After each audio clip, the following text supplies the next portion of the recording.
this book, you gotta get this. So I was fortunate to have gotten a ebook version of this before I did the interview, and I generally could say your book is on point. Thank you. I really think that your book is just, it's hitting a chord with me, because I'm not 20 right now, but if I was a 20-year-old or under 30, I would be like all over this.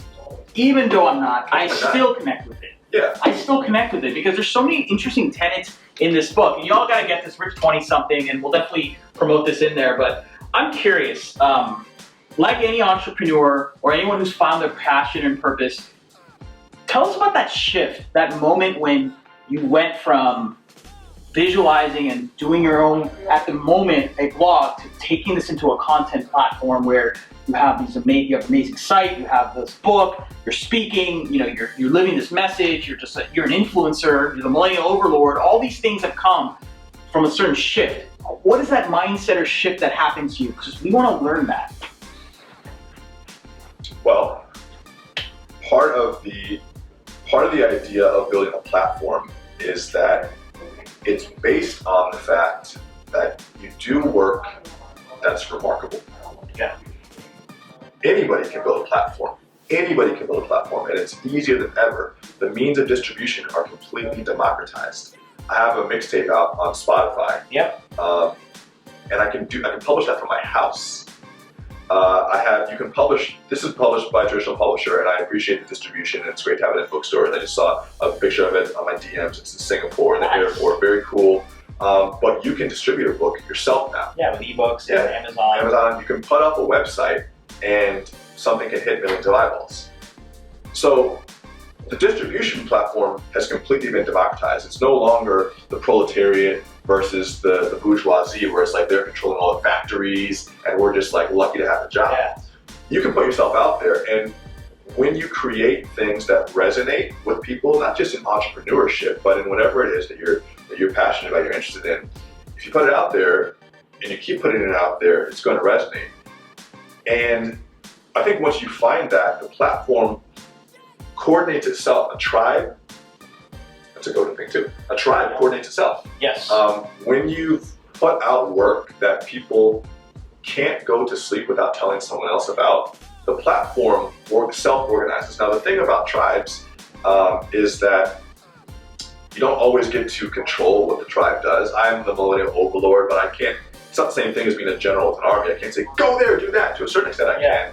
But I just realized that I'm one of the people, and eventually my work has become something that others look up to. But I don't think it was a decision where I said, oh, I want to make a platform. I think it was, I'm going to put my ideas out there, and if more people ask for these ideas, I keep putting them out there.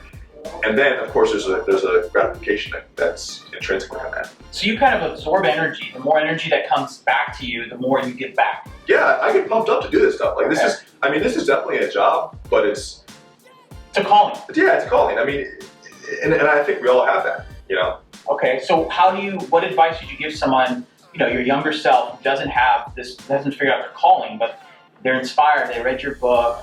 I mean, what are the basic tangible steps to go from ideation to like getting started with building whatever their calling is, in your opinion? Feedback. So testing things out, getting feedback, not being able to handle the hits, constructive criticism, stuff like that. Okay. Feedback. Well, also because once you expose yourself to feedback, that's when it becomes real. Everything else in your head is fantasy. Yeah. Until you're exposing yourself to the reviews and the critics and also to the positivity too. Because positivity you'll feed on and want to keep doing more. But until you take it out of the vacuum, there's no way that you can build a platform. There's no way that you can even see if you're really good at this, because it's hard to tell. Vincent van Gogh didn't sell a painting while he was alive, and he had probably pretty low self-esteem about his work. Yeah. Now we just rediscovered him later, and it's great. But you have to get feedback in order to build yourself into whatever your passion is going to be. It's not like you're you're on the beach with a metal detector. Doot, doot, doot, doot. Where's my passion? Yeah. Your passion comes through finding a few things, and you know what you're interested in. Everybody has had things that are like, oh, it would be cool if I could do this. This feels interesting. I wish I could do this, but there's X, Y, Z obstacle. Everyone has stuff. Don't say, oh, I can't find my passion. You know things you can do. But when you then say, okay, what is a tangible thing I can put out into the world and get feedback on it, and then you work on it consistently, there's a consistency thing, and then you actually put it out there. Now you've given yourself a shot at the game, you put yourself in the arena, you have the dust on your face, and this book, by the way, is just the beginning.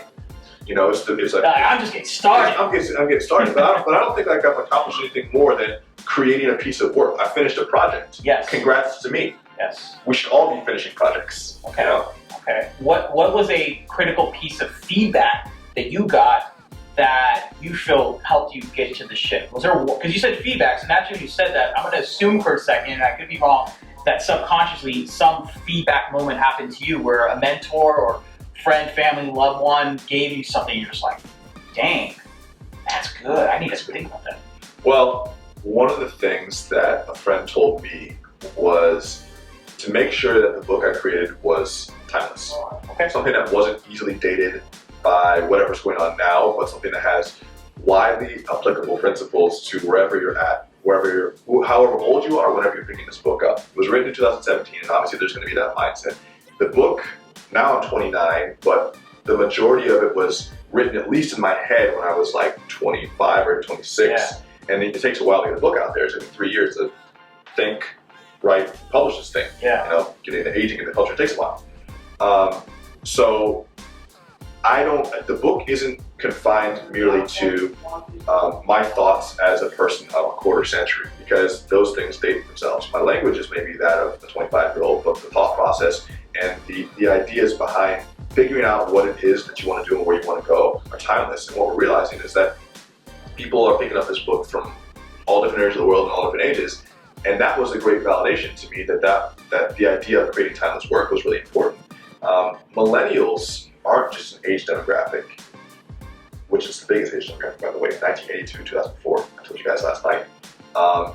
We're not just an age demographic, we're this time period right now. If you are an active member of this new economy, you know, and I don't know when the new economy started, sometime in the early 90s, this new economy where it's the economy of change, it's the economy of figuring it out for yourself, the New Deal. If you're part of that, kicking and screaming, whether you want to be or not, you're a millennial. Yeah. And you have to adapt to what this millennial mindset is, which is I'm going to find my way.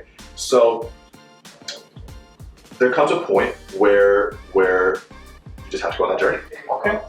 Well, you know, my last question for you is, well, first off, I want to thank you for doing this interview. Thank you for having me. Really, it's truly, truly humbling. And all jokes aside, like, I get why you're the millennial overlord now.